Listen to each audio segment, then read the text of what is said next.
¿Qué tal amigos? ¿Cómo están? Espero estén teniendo un excelente día. Mi nombre es Abraham Martínez. Isaac y Jairo Martínez están en la edición y los controles. Les damos la más cordial bienvenida a un episodio más de Testimonios, donde nuestro invitado nos compartirá, nos platicará de su vida antes y después de Cristo, las circunstancias del cómo, cuándo y dónde llegaron al conocimiento del Evangelio y el qué fue lo que les llevó a tomar una decisión de aceptar a Cristo en su vida como Señor y Salvador. Conoceremos sus luchas, sus tropiezos, sus triunfos, sus anécdotas. Conoceremos aspectos de su vida curiosos, decisivos, reflexivos y tal vez hasta escandalosos. Así es que no le cambies porque vamos a platicar.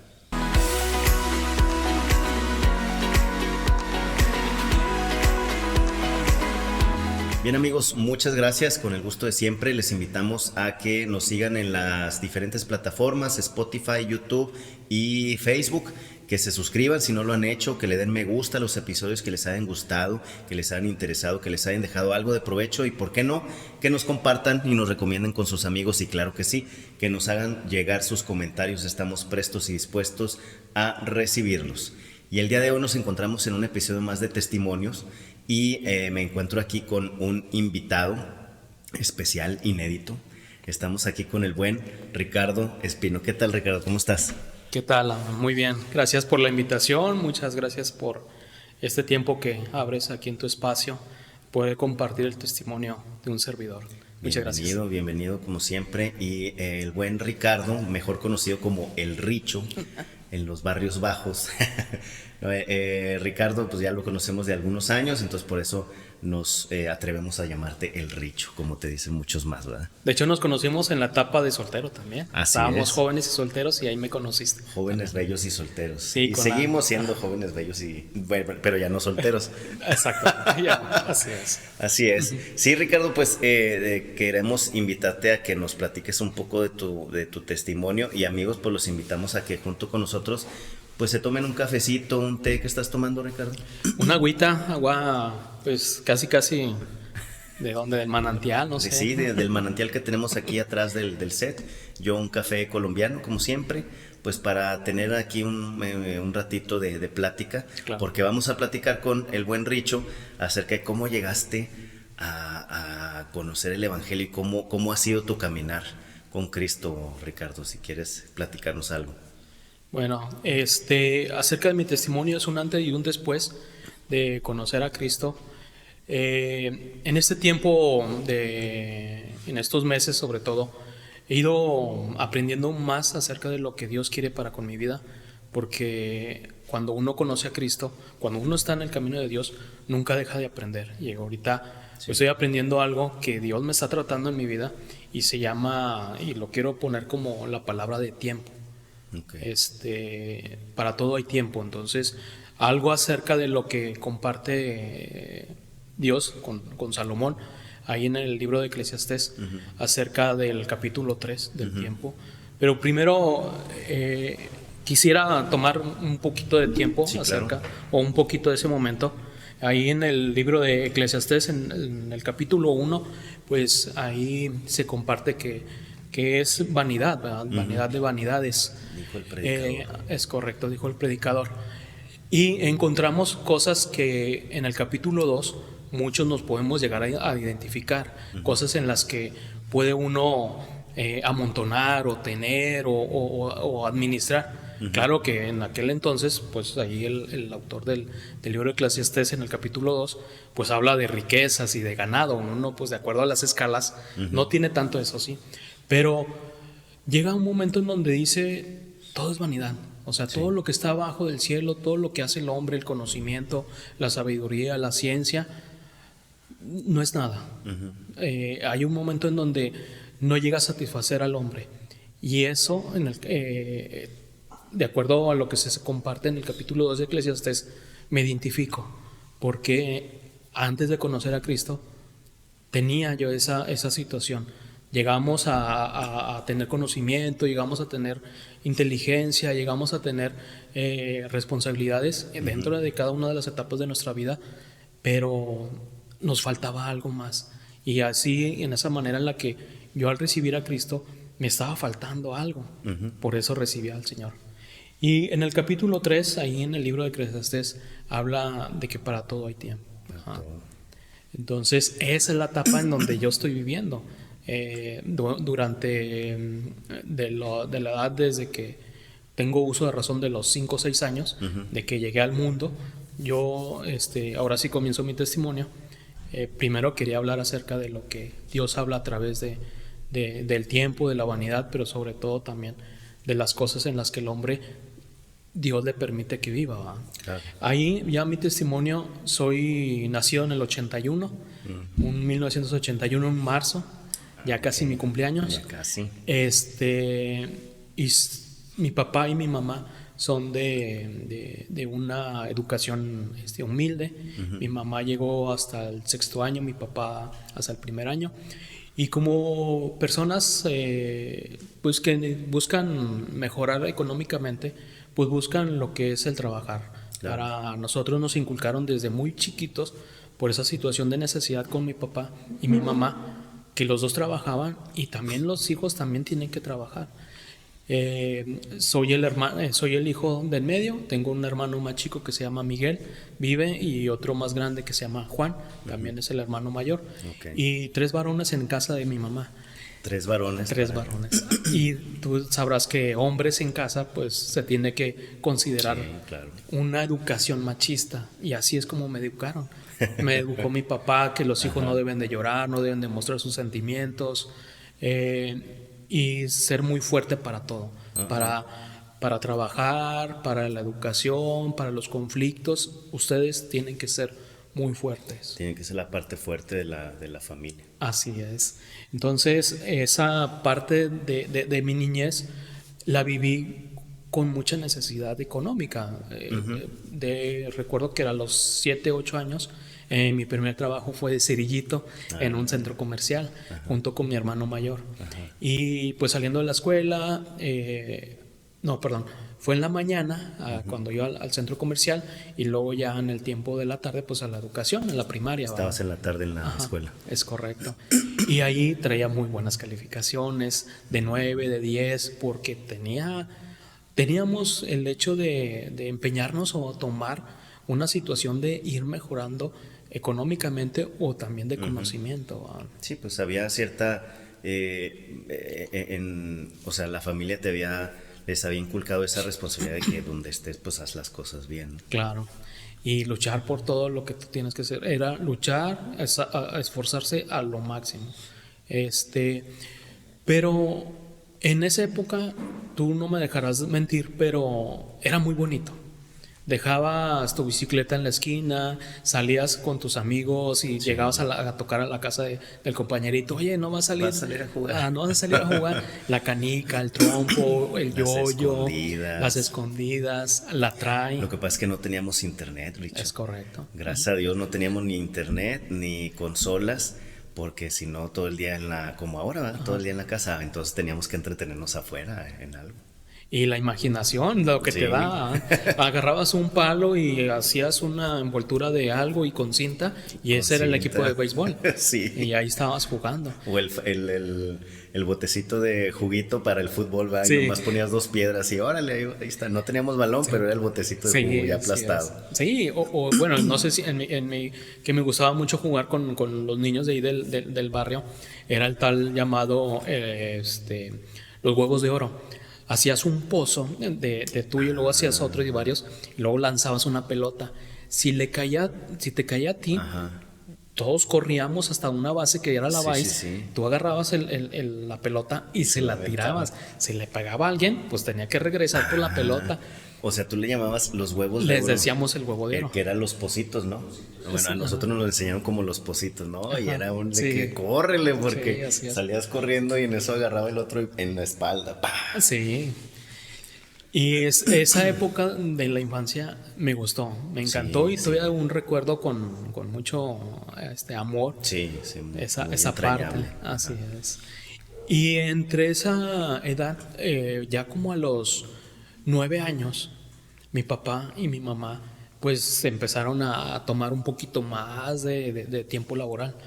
Ya mi hermano mayor también estaba trabajando, pero ya se estaba como que despegando de nosotros dos, de los dos más chicos. Y ya me dejaba mi papá y mi mamá la responsabilidad del cuidado de la casa. De ti y del otro hermano, del más chico. Pero sobre todo de mí, porque el más chico era tremendo. Hacía Por eso tú tenías la Sí. responsabilidad de la casa y de tu hermano. Sí, esa parte Cuida sí. que no se mate, por favor. Y a esa edad de los 9 años empecé yo a cocinar, porque pues, no teníamos hermanas. Empezaba a hacer mandados, Y ahí también yo creo que Dios me fue mostrando con esas vivencias, porque yo no nací en esa etapa en una iglesia cristiana o en un lugar cristiano. Mis papás, podemos decir, y mi mamá estaban dentro o estuvieron dentro de la fe o de la religión Católica. Así es. Y crecimos en esa falta de fe, en esa falta de comunicar, de creer en lo que vemos, que alguien había creado, que había un creador. Sí. Entonces, no, nos faltaba esa parte.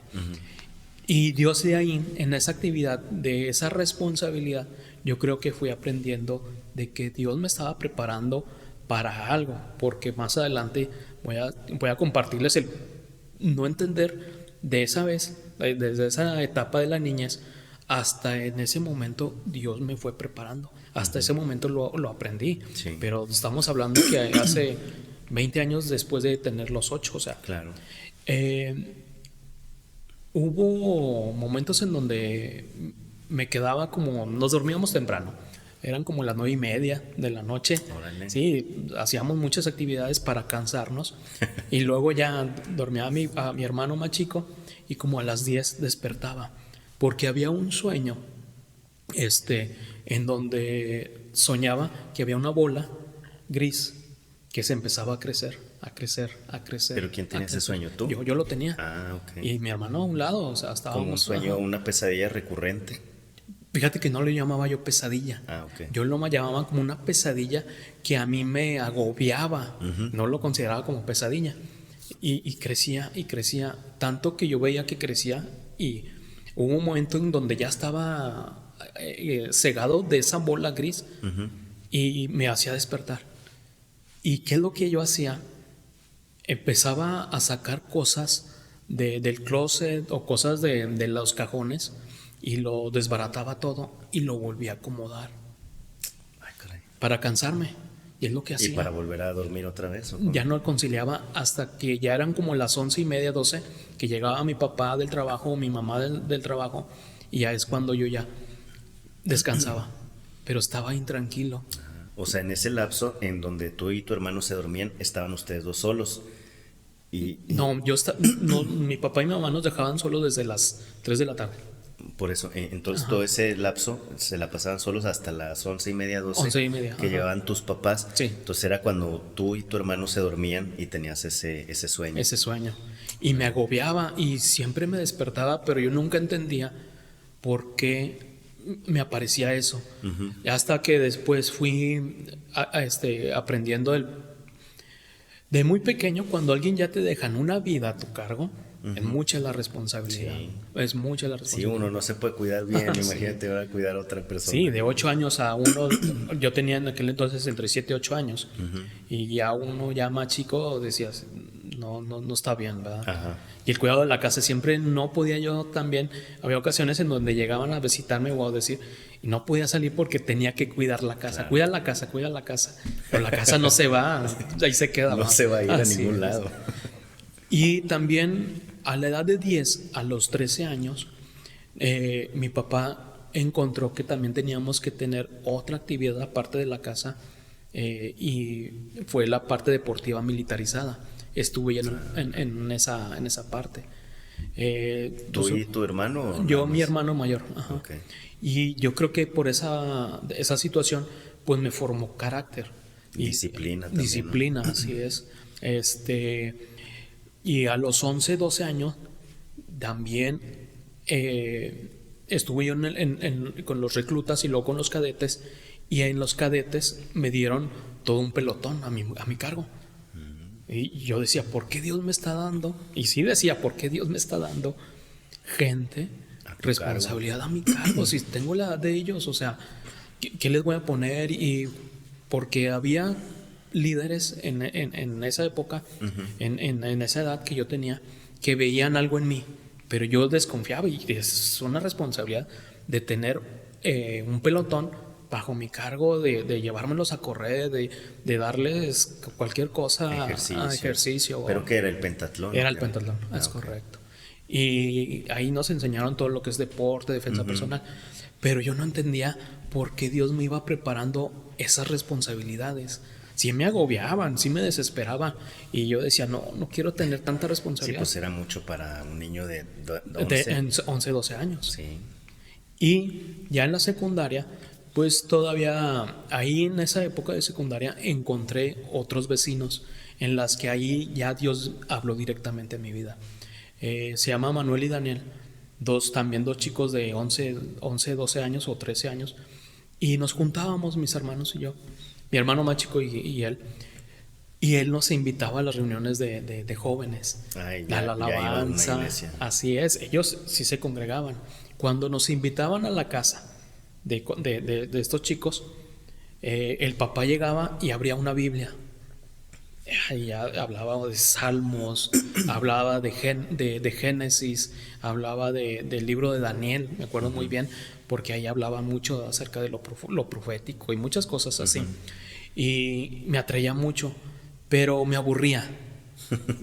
Y luego ya nos invitaban a reuniones también, creo que de los domingos, y creo que nada más fui 2 o 3 veces, pero no aguantaba porque o me dormía el sermón, o el pastor, o a lo mejor era muy de mañana, y me generaba mucho conflicto.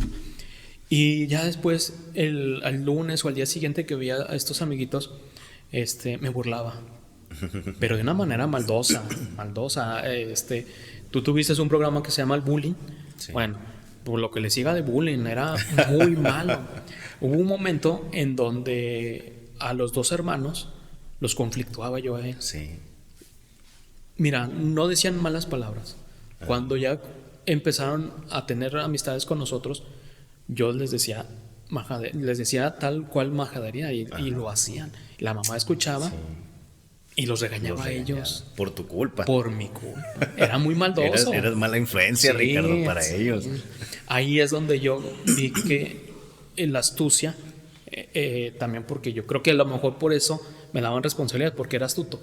Pero la astucia en la maldad lo canalizabas mal, ¿no? Exactamente. Y había problemas en que se conflictuaban los mismos hermanos. Y hubo un pleito que todavía me acuerdo, entre Manuel y Daniel. El más grande es Manuel. Y luego le sigue Daniel. Estaba yo a primera fila, les dije algo con manera de que se conflictuaban, se pelearan, y se pelearon, se agarraron, se estaban ahorcando, y yo risa y risa. Fueron los golpes. Yo risa y risa, exactamente. Y el más chico hizo sangrar y hizo llorar al más grande. Ándale. Sí, fíjate. Así es. Y tú todo satisfecho de que los hice pelear. Sí, y me burlaba de los hermanos y de los santitos y de que son no sé, cosas que el día de hoy, al ver esa lo que era antes, pues sí, era maldoso. Era una maldad. Pero nunca te cacharon sus papás de que tú eras el que los hacías pelear o algo así. Mi astucia decía que no. Sí, por esa parte, no. O que ellos les hubieran dicho, no, es que Ricardo nos dice que así. Tal vez a lo mejor yo creo que después del año ya vieron quién los empezaba a generar y ya empezaron a ser majaderos con sus papás. Ándale. Y pues interrumpieron esa amistad con nosotros. Pero ya después, aceptaron la amistad y pues ya tenían ellos ya que no ser tan influenciables. Sí, pues ya fueron creciendo, a lo mejor también los papás, pues es que no le hagan caso. Sí. Pues si les dices esto, pues no le hagan caso. Como uno como papá, que llegan los niños, es que me dijeron, pues tú no les hagas caso. Yo creo también los papás y pues también de ellos saben, ¿no? Claro. Qué curioso que cada vez que se juntan con el Richo salen peleados, pues ya no se juntan con él. Sí, no, y si Dios me diera la oportunidad, de hecho los busco cuando voy con mis papás. Pregunto por ellos, pero no están no quiere decir que se eviten conmigo, ¿verdad? Pero ellos ya saben. No, porque se van a pelear otra vez. No, imagínate. No, pero fíjate que si hay un momento que quisiera tener con ellos es para decirles que Dios obró en esas situaciones, aunque me estaban invitando poco a poco para ir preparando cada Pues fue semillita, ¿no? Que Semillita, iba el Señor así es. sembrando en tu corazón. Sí, así es. Y ahí es donde directamente sí escuchaba de Dios. Sí escuchaba de la alabanza, sí escuchaba todo eso. Estos amigos que dices, obviamente también se juntaban con tu hermano el más chico o el más grande. No, se juntaban con el más chico. Ah, ok. Así es. Llegó la época de la preparatoria. Ahí es donde abrí un poquito más del conocimiento de leer, el hábito de leer. Y leía novelas, leía poemas, De todo un literario, literatura, psicología, filosofía, derecho romano. Me encantaba mucho lo que era la cultura romana. De ahí todo eso. Y casi iba a abrir la Biblia en esa época. Sí. Sí. Sí tenías una Biblia en tu casa. Sí, porque en aquel entonces con la religión popular buscan que cuando ya tienes cierta edad, llegas a cumplir con el llamado catecismo, te dan la Biblia, ¿verdad? Pero así como te la dan, así es como la intención de la persona cuando es joven, lo guarda, porque no hay esa hambre de aprender, o ese conocimiento de qué es lo que me regalaron. Y pues hasta ahí se quedó, y se quedó la Biblia, ¿verdad? Okay. Y en esa parte de la preparatoria tenía mucha hambre de conocer qué es lo que había en el mundo, qué es lo que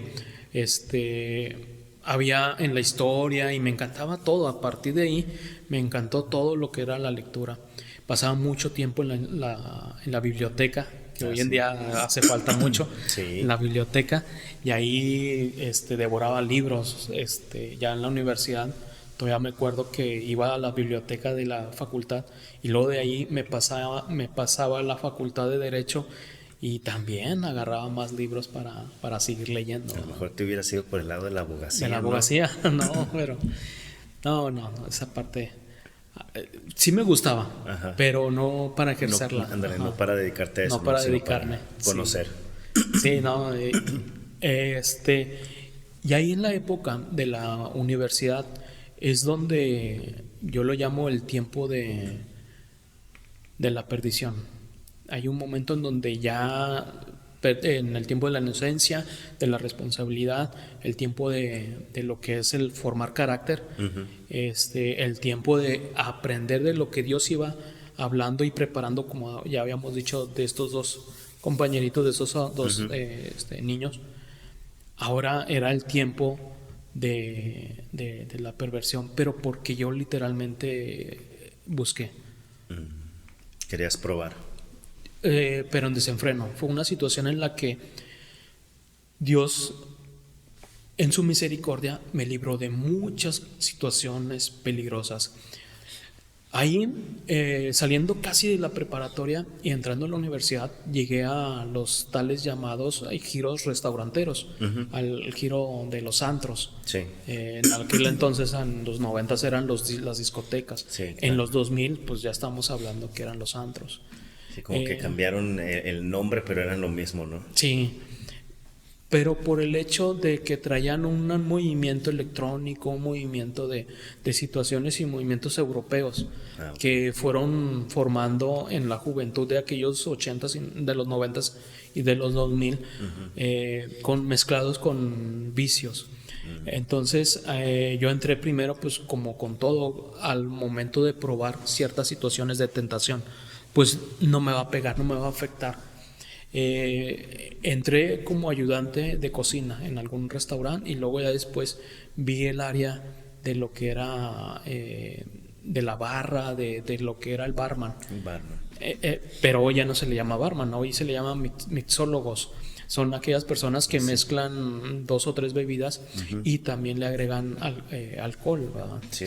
Y pues, quieras o no, ese tipo de ambientes, si tú traes la idea de que no te va a afectar o no te va a consumir hacia lo que se llama un vicio, todo bien. O sea, mientras tengas un conocimiento de controlar el vicio. El vicio, no me va a afectar el cigarro si me fumo uno, o comienzo con probando. Pero sabemos que entrando a esas situaciones en las que te seduce, estás tentado, estás consumiendo, llegas a generar una necesidad que sí es importante quitarlo de ese vicio. Claro.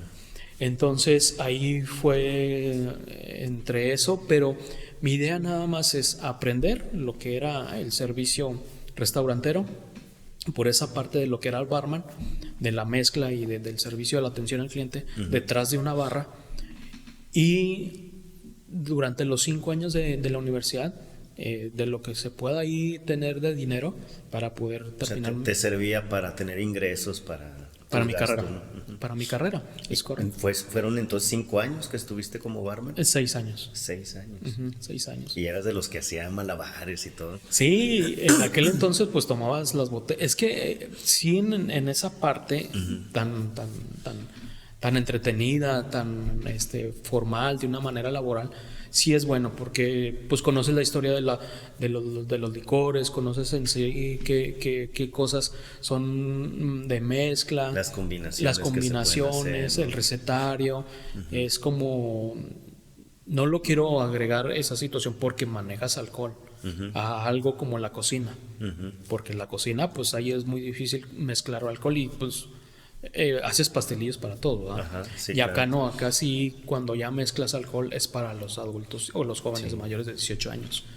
Pero aparte yo creo que también es como que una parte de entretenimiento para los pues la gente que va a los antros, ¿no? Porque pues te ven ahí mezclando y haciendo piruetas y malabares y dame que una margarita, y ya tú se las preparas y hasta las formas en cómo lo sirves pues sirve como a lo mejor espectáculo, entretenimiento, ¿no?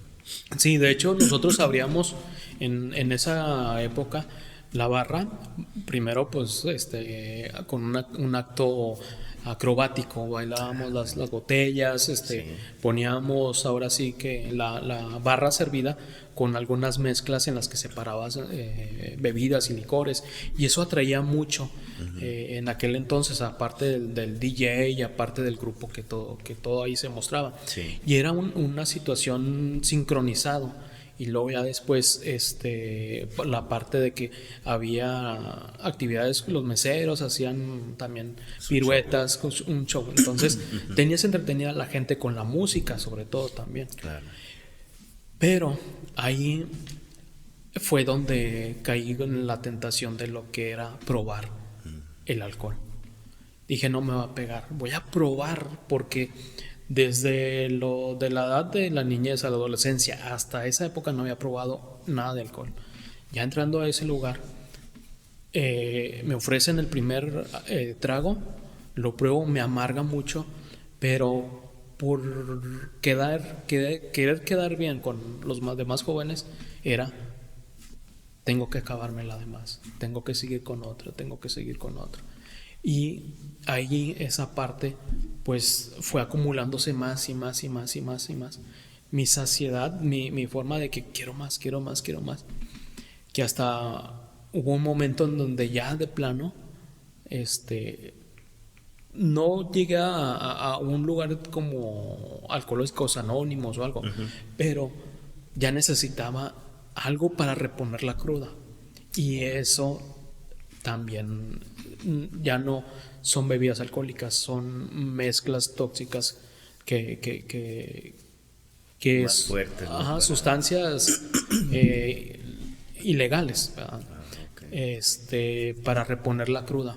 Había tocadas, por ejemplo, en algunos lados, allá por Gómez Lerdo, durante toda una semana traían de DJs y traían internacional, y eran una semana desde la mañana hasta la madrugada que tocando, y estaba el ambiente y estaba la gente ahí tomando, y en esas se llamaban los tales llamados rapes, duraba toda la semana.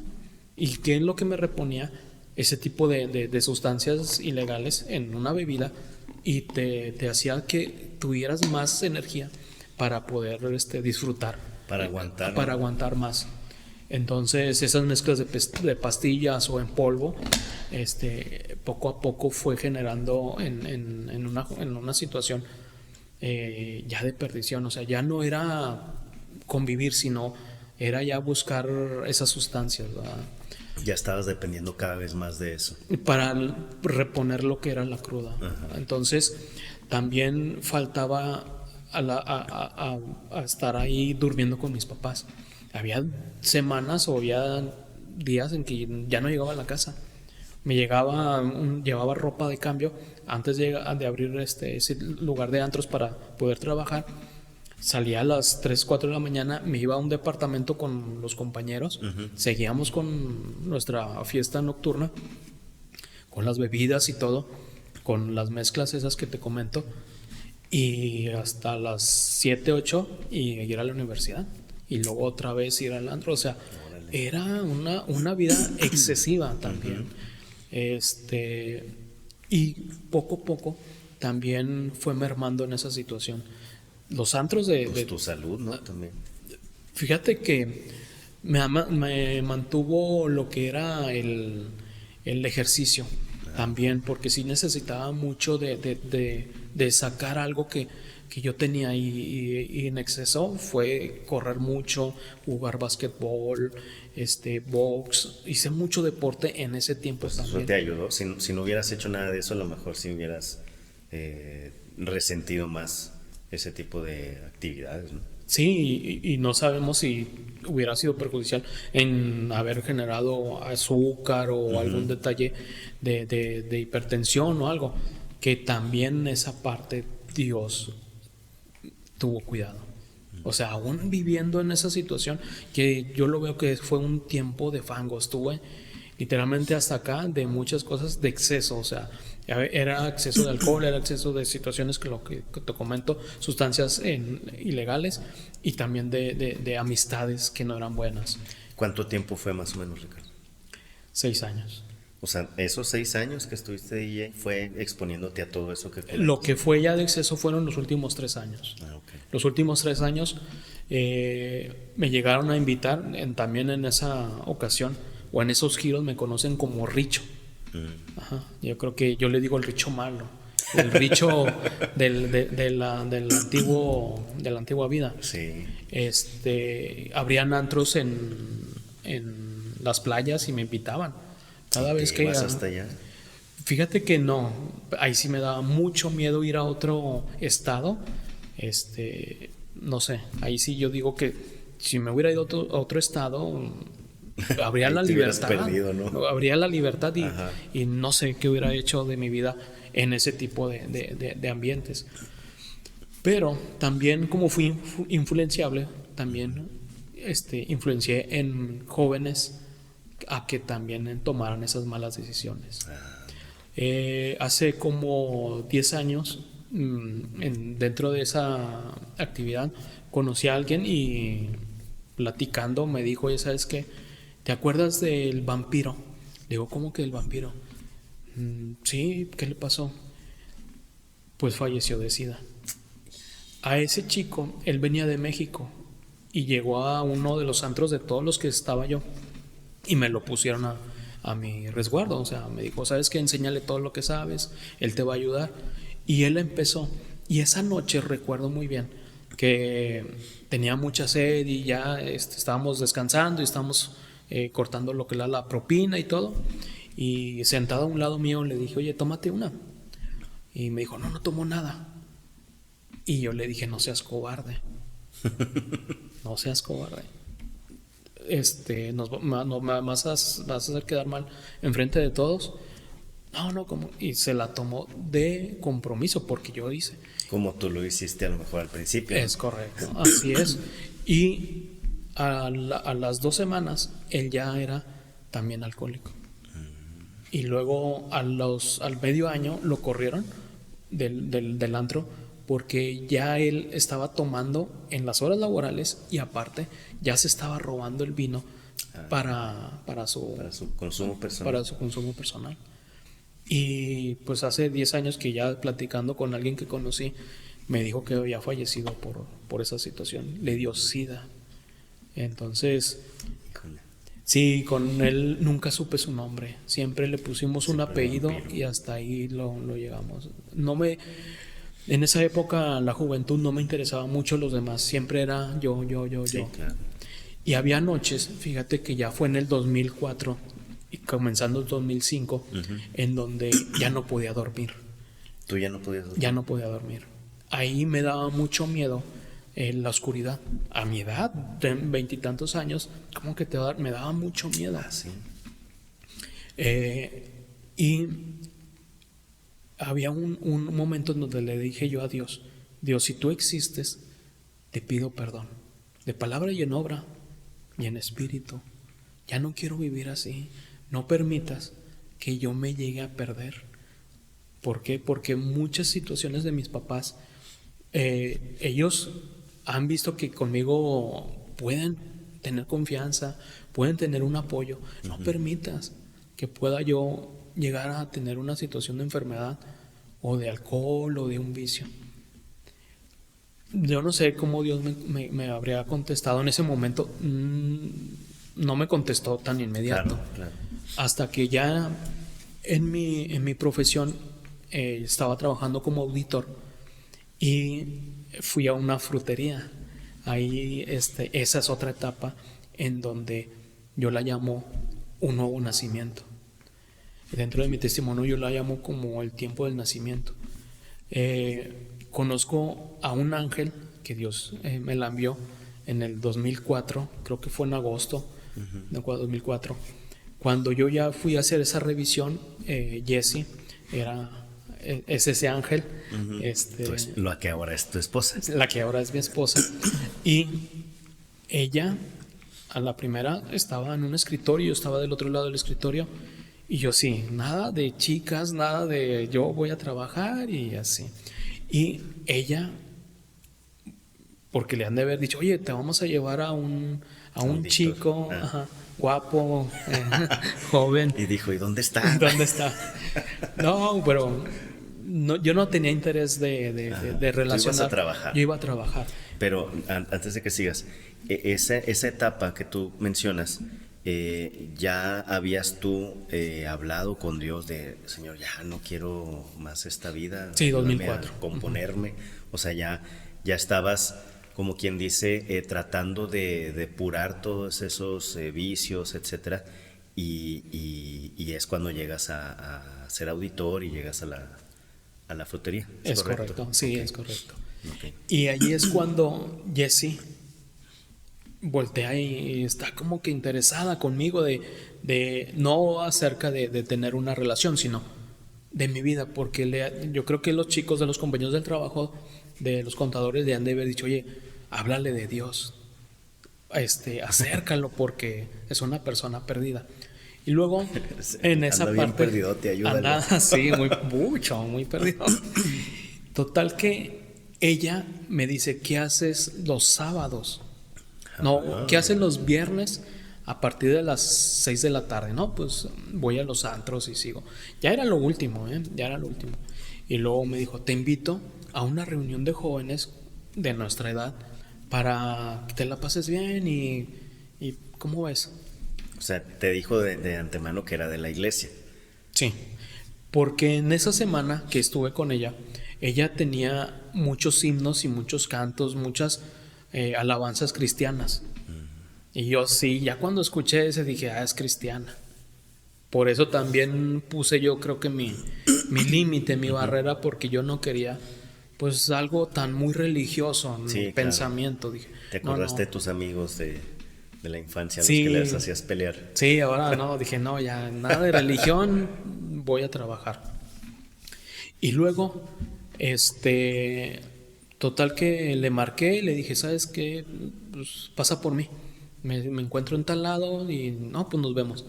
Y antes de ir, me acuerdo muy bien, ella traía una Biblia en su coche y me dijo, oye, antes de ir ahí al lugar, a la casa, quiero leerte Deuteronomio capítulo 30. Ahí hace mención en el capítulo 30, lo voy a tomar aquí. O sea, Jessica traía carro y todo para pasar por ti. Sí, así es. Esa Jessica. Si alguien no ubica a Jessica, ella estuvo en el episodio pasado de Escuela Dominical. Ahí sale la que ahora es esposa de Richo, Jessica Fuentes. Así es, correcto. Ahorita vamos a compartir un poquito acerca de lo que es el ministerio de la escuela dominical. Fíjate, en el capítulo 30 lo lee todo tal cual, pero a mí me hizo remarcar esto. Dice en el versículo 19: a los cielos y a la tierra llamo por testigos hoy contra vosotros, que os he puesto delante de la vida y la muerte, la bendición y la maldición. Escoge pues la vida para que vivas tú y tu descendencia. Ahí es donde yo digo, ay caramba, que viva. ¿Cómo? Dios, o sea, yo te pedía que me sacaras todo, pero ¿cómo que esté muerto? ¿Cómo que esté vivo? Ahí empecé con muchas dudas, con lo que me dijo acerca de la vida, de la muerte, que lo pone enfrente de Dios, acerca de la restauración del pueblo de Israel. Era para mí ese mensaje. Y es lo que era la oración contestada, pero yo quería que Dios me contestara conforme a lo que yo quería, no conforme a lo que Dios tenía preparado. Voy a la reunión y así como en sillas alrededor de esa casa, en una casa, y luego un chico empieza a compartir, se levanta y la Biblia, caray. Luego una chica empieza a orar y lloran 2, 3 personas. Dije, esto está extraño. ¿A dónde me trajiste, sí, Jessica? Es correcto. Y luego empezaron a alabar a Dios con un canto, y luego con un himno, y luego con un salmo. Y ya ahí dije, algo está pasando, algo Dios me quiere hablar. Y luego ya empiezo a tener más tiempo, y hay algo que yo ahí pongo que es un tiempo, y un tiempo de paz, Dios de paz. ¿Por qué? Porque cuando ya estaba escuchando los testimonios, cuando ya estaba escuchando que alguien hablaba del libro de Proverbios, hablaba acerca de Juan en el capítulo 3, Romanos y todo lo que es en sí, lo que Dios les va mostrando a cada uno de ellos para aplicación diaria, siento paz. Y digo, estoy descansando. Sí. Antes estaba tan agobiado, antes tenía una vida desenfrenada, antes vivía de una manera en la que para los demás, y ahora estoy tranquilo, siento paz. Pero tenía muchas dudas porque decía, ¿por qué mi Dios, de la que me inculcó mi papá y mi mamá, no es tu mismo Dios? ¿Por qué tú dices que tu Dios es un Dios salvador, pero también el mío es un Dios salvador? Porque ¿en qué momento se separó esa fe, que ahora tu Dios es verdadero y el mío no? O mis dioses no son los mismos que tu Dios. O sea, tú tenías una idea de un Dios. Y los dioses, y los santos, y las vírgenes. Sí, claro.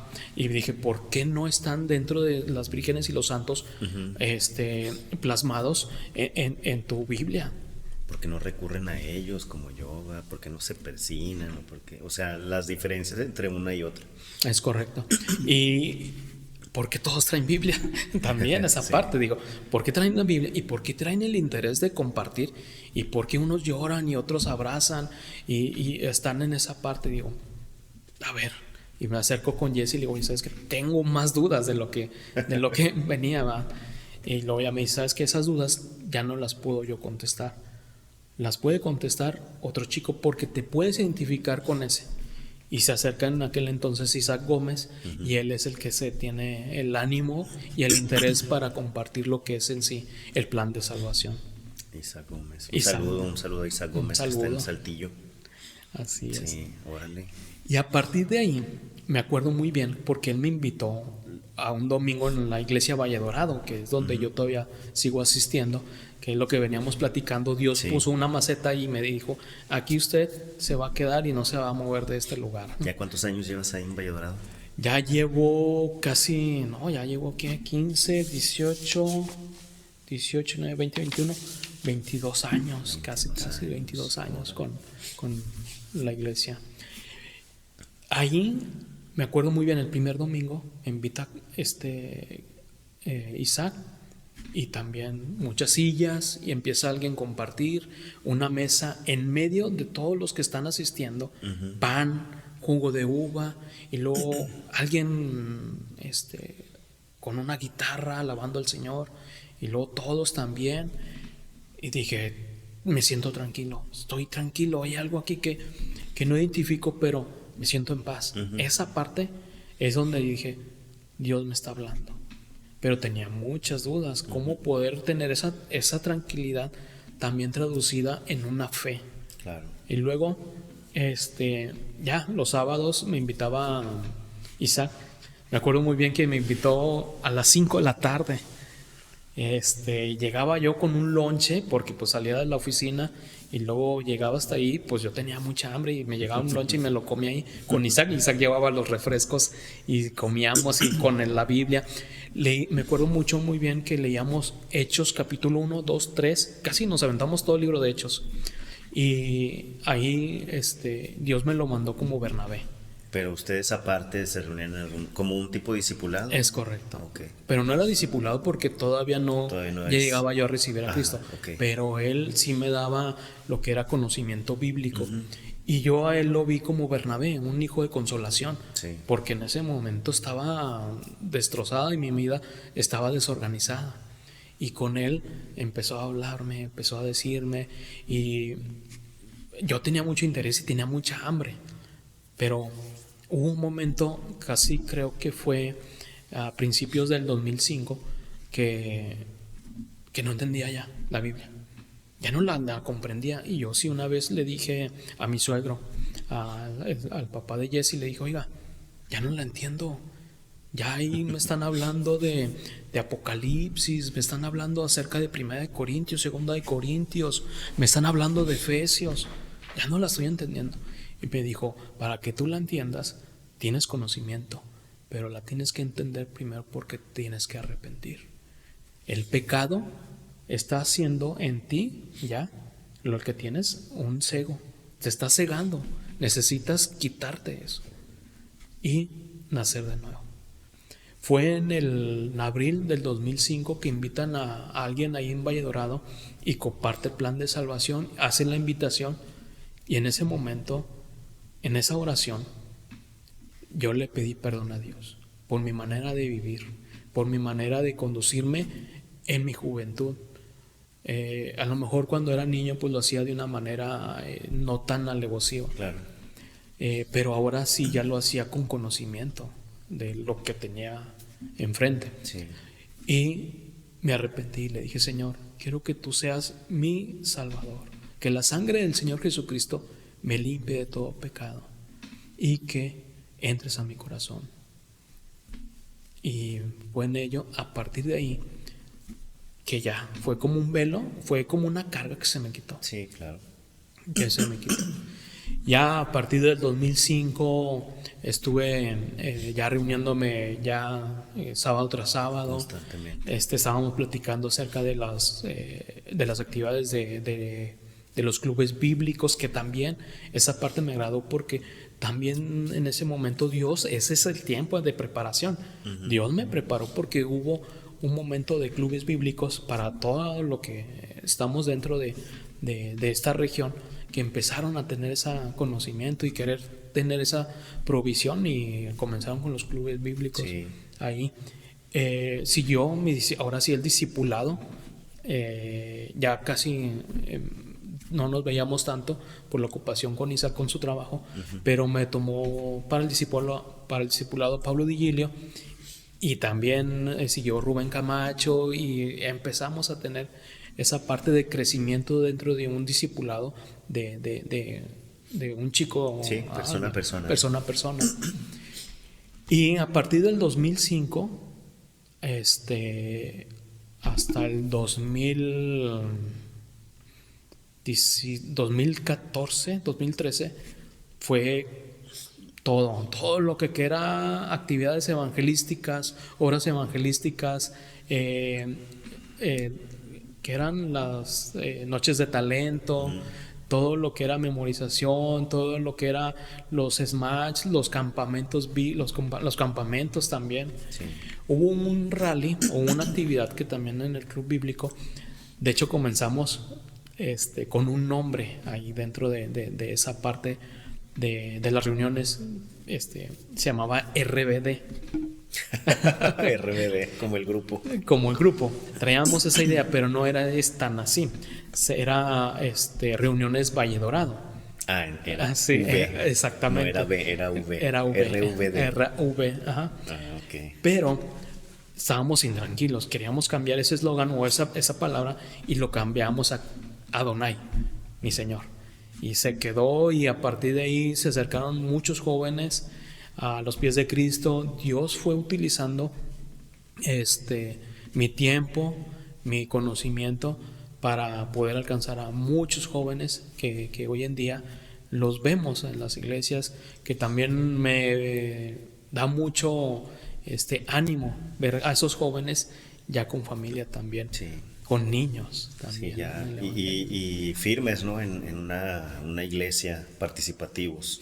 Fíjate que también esa parte de crecimiento, y voy a esa idea la que compartes, de firmes, pero de una manera constante, porque no es fácil la vida del cristiano, no es fácil.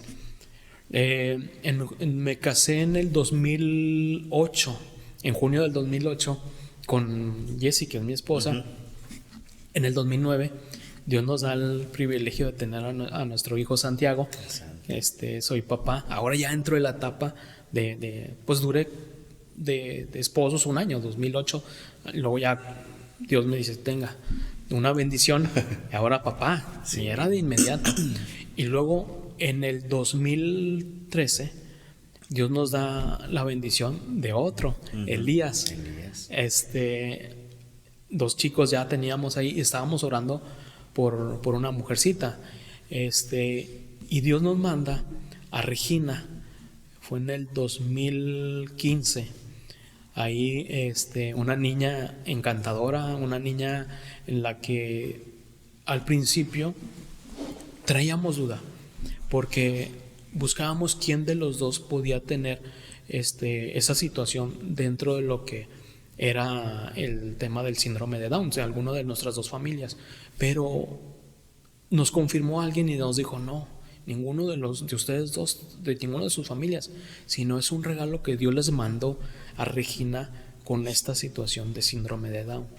Desde el 2015 al 2018 también hubo un tiempo en la que Dios ahí a mi vida era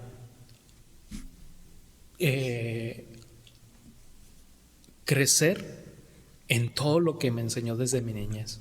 Sí. Paciencia, amor, dedicación, sacrificio, responsabilidad.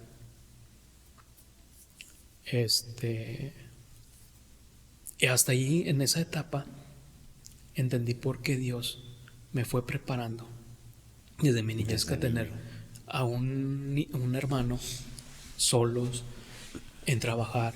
Uh-huh. Y con Regina apliqué todo, uh-huh.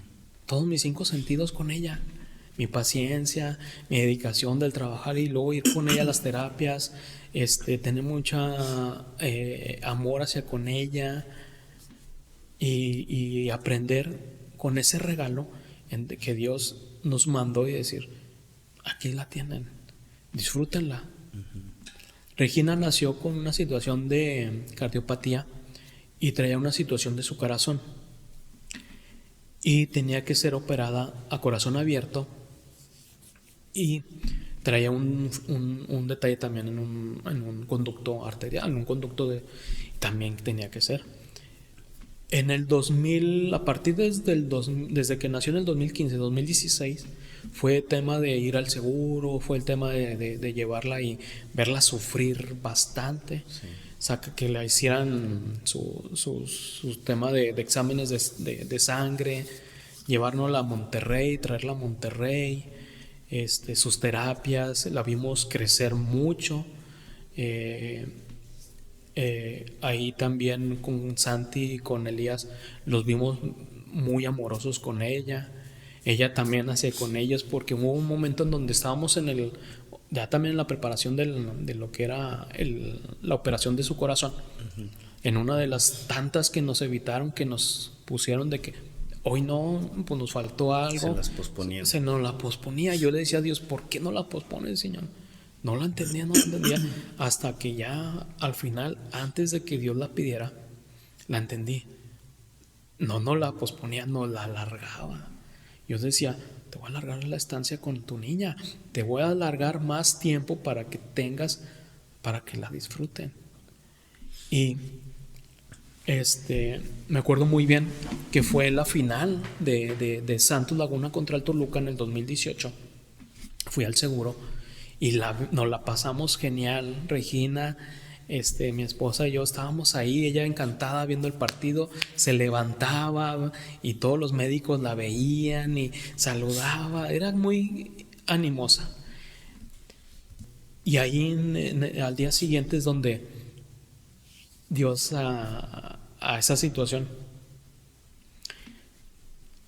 No está uno preparado como papá el enterrar a tus hijos. Claro.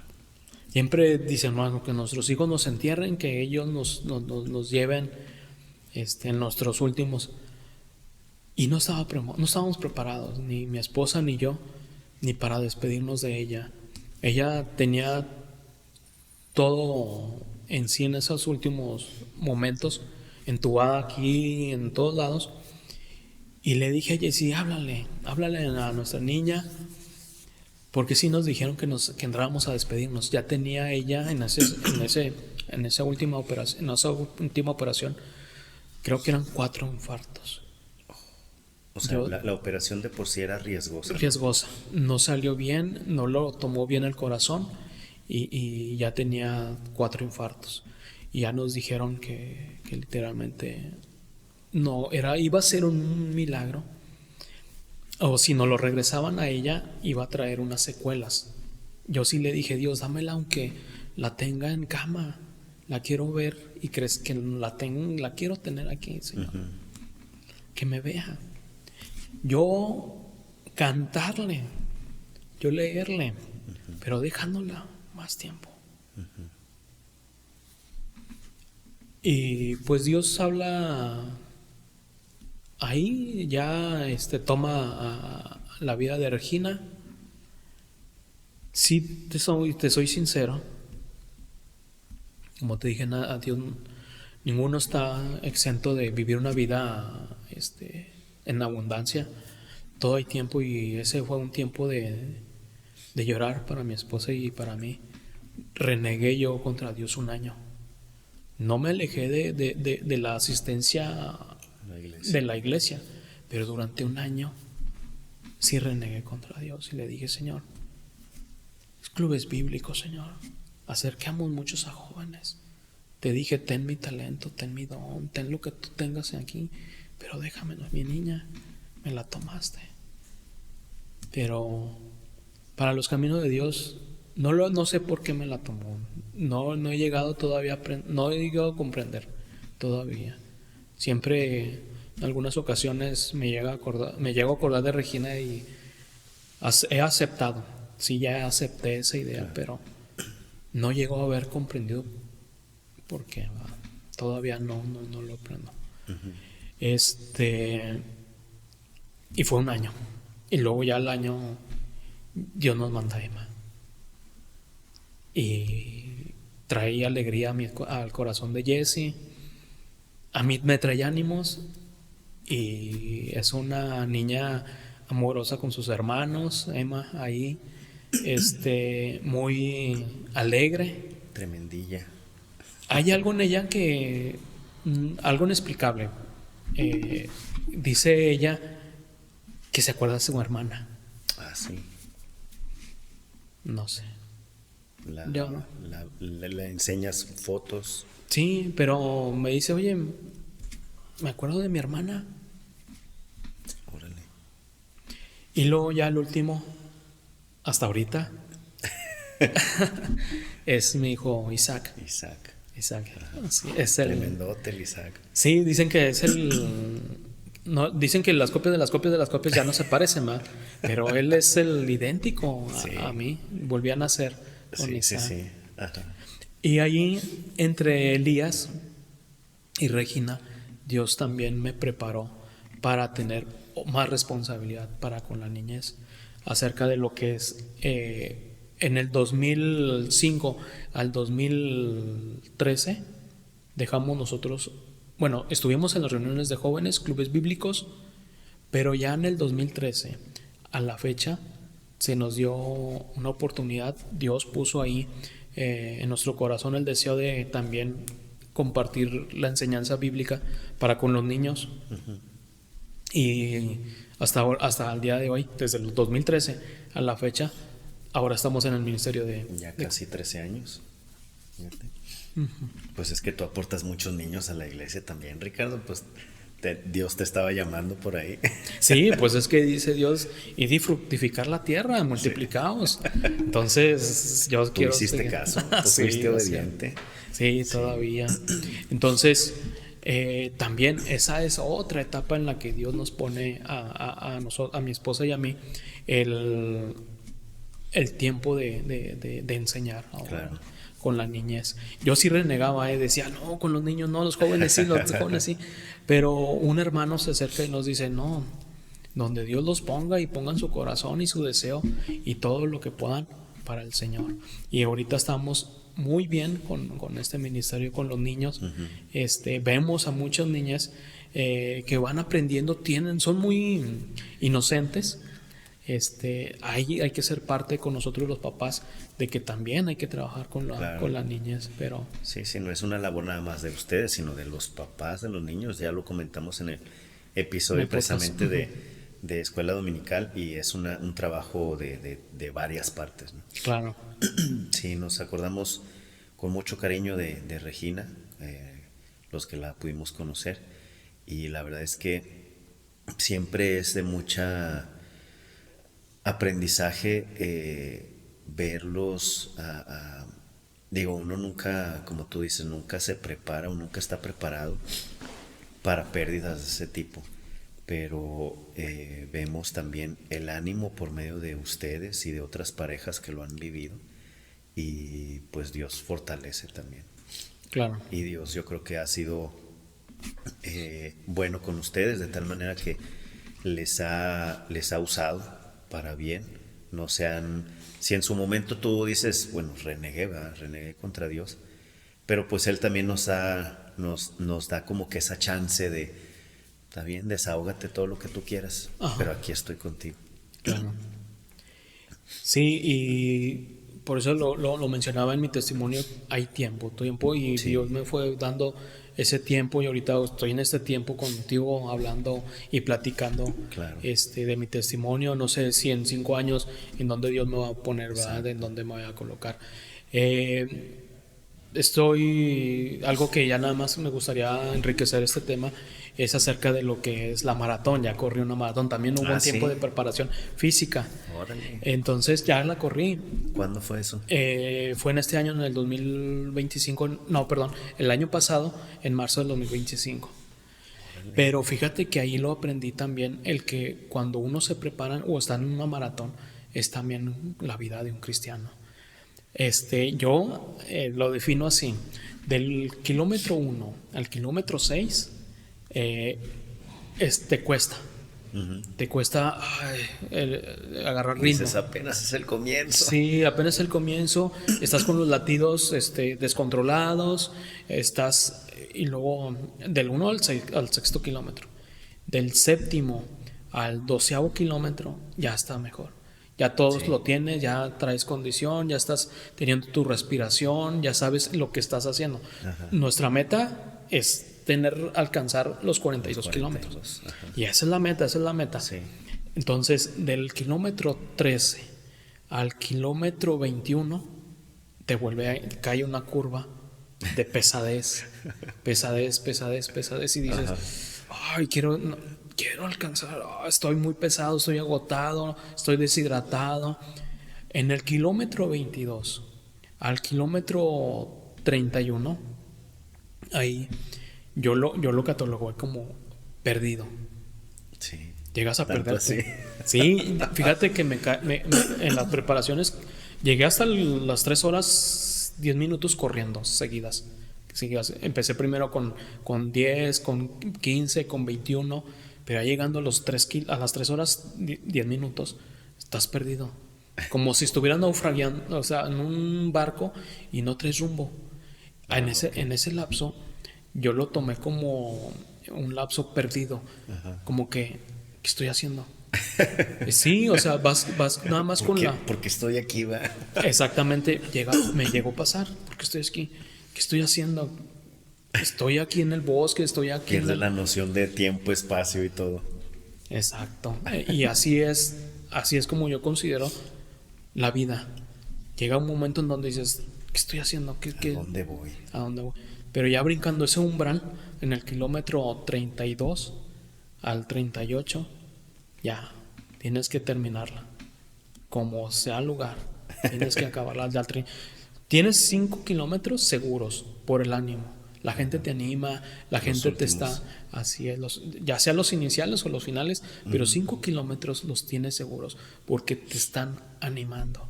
Y yo aquí veo en la vida cristiana esas 4 etapas. Y los 5 kilómetros los tengo ya seguros porque tengo a mi familia, tengo a mis hijos que me están animando, que si en el momento en donde ya no quiero ir o que en el momento en donde quiero, ahí están. No, vamos a orar, vamos a leer. Y lo he visto hoy con mi hijo mayor, Santiago, que él es el que ahorita está con la lectura, está evangelizando, está teniendo esa parte de la juventud bonita para lo que es el servicio de Dios. Entonces, así es como yo podría cerrar mi testimonio dentro de una carrera, una maratón. Fíjate que es buena analogía, digo. Yo también corro, no maratones, ¿verdad? No he llegado a tanto, pero los que en alguna ocasión hemos empezado a correr, a lo mejor por salud, por diversión o por que nos den la playera y la medalla en las carreras, sabemos que pues lleva cierto esfuerzo el empezar. Para empezar, levantarte temprano y empezar a correr, ¿no? Empezar los estiramientos, calentamiento y luego empezar. Y a mí me pasa que desde el primer kilómetro digo, no, ya no puedo. Pero ya después como que tu cuerpo se va acostumbrando y lo que tú dices es muy cierto. A lo mejor los primeros son, bueno, las etapas en las que lo dividiste me suena muy lógico. A lo mejor habrá quienes la etapa dure un poquito más, un poquito menos, pero básicamente es eso, ¿no? Y lo que dijiste del ánimo es muy cierto. En el caso del maratón tienes 5 kilómetros seguros. En el caso de la vida cristiana pueden ser más años y si te rodeas de gente, de hermanos que se preocupan por uno, que vemos los unos por los otros, pues qué mejor, tenemos el ánimo, no nada más 5 kilómetros, sino más, ¿no? Claro. Toda nuestra trayectoria tal vez, pero es muy interesante como lo planteas. Así cierro mi testimonio por esa analogía.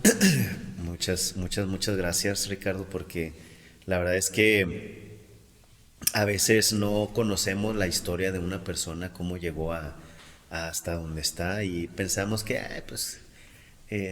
bien tranquila la vida, pero la verdad, y ahorita, bueno, hace rato tú lo dijiste, la vida cristiana es complicada, es difícil. Para aquellos que dicen que no, ya cuando eres cristiano se te eliminan los problemas, no es cierto, hay muchos problemas. Claro. La diferencia es que pues vamos de la mano con aquel que nos puede ayudar a resolver esos problemas, ¿no? Sí. Y es bien interesante conocer y saber de los contextos de los que vienen los hermanos. Y pues Ricardo, no me queda más que agradecerte. Gracias, Abraham. Tu tiempo. Y ahorita tú decías, en 5 años, quién sabe dónde esté, si estemos haciendo lo mismo igual nosotros, ¿verdad? Aprovechando bien el tiempo, ¿eh? Sí, aprovechando bien el tiempo porque los días son malos, bien malos que son. Entonces, pues sepamos aprovechar bien el tiempo. Claro. Ahora que empieza un nuevo año, pues siempre nos hacemos propósitos que a lo mejor no cumplimos, pero pues esto no se acaba hasta que se acaba, ¿no? Así es que si Dios nos tiene aquí, es con un propósito para todos nosotros. Muy bien. Pues muchas gracias, Ricardo. Gracias, te estimo. Vernos el Señor. Más seguido. Claro que sí. Y amigos, a ustedes también muchas gracias por acompañarnos hasta este momento. Les invitamos a que nos sigan en el próximo episodio donde también vamos a platicar. Hasta luego.